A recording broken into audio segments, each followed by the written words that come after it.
Selamat sore, assalamualaikum Ibu. Waalaikumsalam. Ibu, sedikit minta pendapatnya Ibu permasalahan tentang saling melaporkan nih antara kedua kekasih, mantan istri suami, antara Baim dan ini.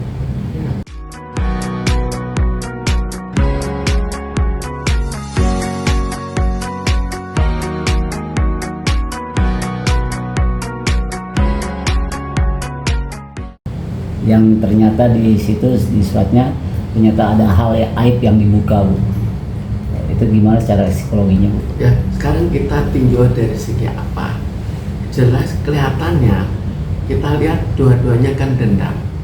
Dendam, maka mereka akan membuka aib masing-masing. Itu sudah umum terjadi ya.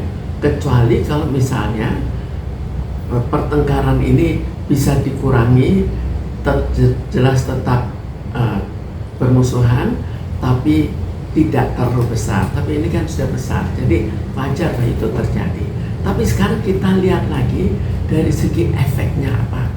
Kalau efek itu hanya sekedar kita mendapat pendukung dari media, atau kita tidak mendapatkan pendukung dari masyarakat maupun media, ya itu sih bukan masalah besar. Tapi sekarang kita perhatikan juga apakah etis untuk diumbarkan, lalu juga bagaimana efek terhadap anak-anaknya. Anak itu anak bersama. Bu, apakah ini bisa dibilang nanti imbasnya bisa pembunuhan karakter terhadap Paula dan anak-anaknya, Bu? Pas dia tahu anak seperti ini, pembunuhan karakter nggak sih, Bu? Sekarang ini kan anak bersama, jangan kita persoalkan polanya. Jadi di sini apa yang lebih penting sih? Pertengkaran berdua atau memperhatikan masa depan anak, yang kedua-duanya merupakan anak masing-masing dan memang diperjuangkan untuk menjadi ini diperjuangkan dengan bahwa diperjuangkan oleh istri dan maupun suami untuk ikut mereka. Jadi mereka kan sayang ke anaknya. Kenapa anak disayangi itu kok dilibatkan? Otomatis akan terlibat nanti, apalagi nanti oleh pada saat sekolah. Bu, kalau Baim ini kan udah melakukan pengecekan ke psikolog di luar juga nih terkait yang disebut oleh pihak Paula, katanya dia mengidap NPD. Tapi ternyata hasil dicek di luar negeri sana dibilang tidak ada menunjukkan si Baim ini NPD. Berarti Paula ini lebih ke playing victim nggak sih, Bu? Ya, sekarang tinggal Paula membuktikan. Kalau dia berhasil membuktikan, terserah dia lagi. Apa karena dendamnya dia mau pengadilan lagi karena mencemarkan nama baik, itu terserah masing-masing. Tapi sampai sekarang kan kita juga belum mendapatkan bukti yang pasti bahwa dia memang menderita penyakit itu. Nah, si Paula saat ini pun juga dia muter, Bu, podcast di mana-mana. Itu nutupin bentuk rasa kecewanya dia sehingga dia baru berani speak up dengan lewat podcast, atau seperti apa sih? Jadi di sini ada kemungkinan bahwa tinggal kemungkinan ya atau tidak. Jika memang mengidap, maka sebetulnya jalan keluarnya mengekspos saja. Ini loh bukti bahwa saya tidak mengidap. Jika memang mengidap, bagi dia sudah terlanjur diumumkan, ya barangkali sekalian aja dia speak up. Karena sebelumnya tidak speak up. Kenapa kok sekarang tiba-tiba berubah? Apakah sudah putus asa sekalian diumbar-umbarkan? Kalau dari hasil podcast yang kita dengar sih, Bu, katanya selama ini dia tidak diberikan kesempatan untuk berbicara. Jadi setiap mau ngomong kepotong, nggak ada kesempatan gitu, Bu. Ya, itu juga salah satu kemungkinan. Tinggal sekarang setelah ini dimanfaatkan, itu yang menjadi, dan manfaatkannya itu untuk sekaligus ya membalas dendam lah. Bu, begini, sejauh mana sih masyarakat itu perlu memahami perbedaan antara fakta, media terverifikasi dan rumor dalam dokumen pengadilan? Jadi itu kan tersebar, itu sejauh mana sih masyarakat memahami itu? Sekarang gini, kalau itu disebarkan oleh hakim atau staf pengadilan, maka itu melanggar etika. Jadi jika itu terjadi, maka hakim-hakim harus diajarkan lagi etika. Terlalu banyak etika yang mereka langgar. Atau mereka memang menganggap sudah super berkuasa sehingga nggak peduli melanggar atau tidak, pokoknya dia senang ya dia umbar-umbar tanpa juga memperhatikan kasihan orangnya atau kasihan anaknya.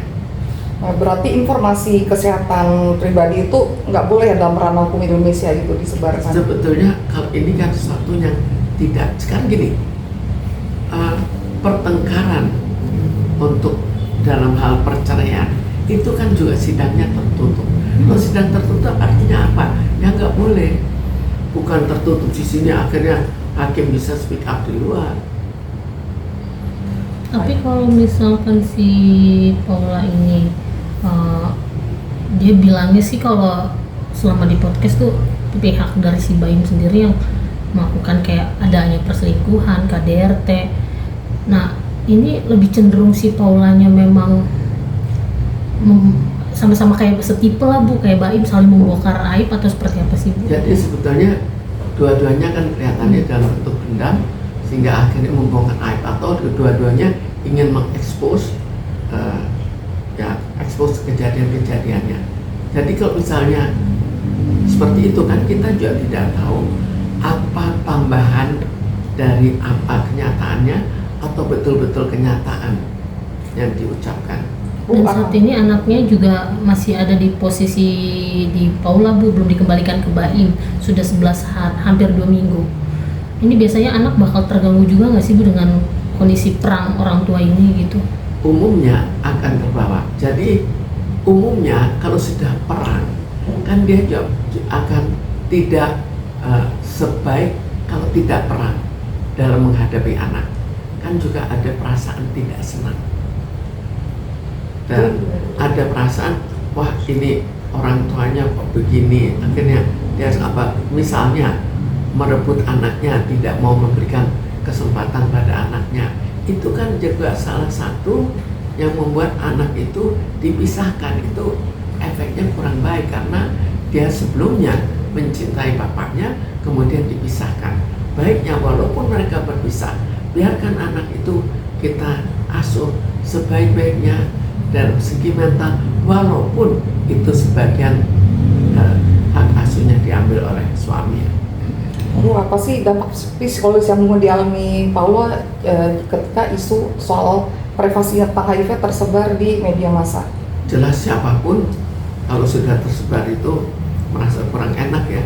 Apalagi di Indonesia ini tidak terlalu terbuka untuk menerima orang-orang dengan penyakit tertentu.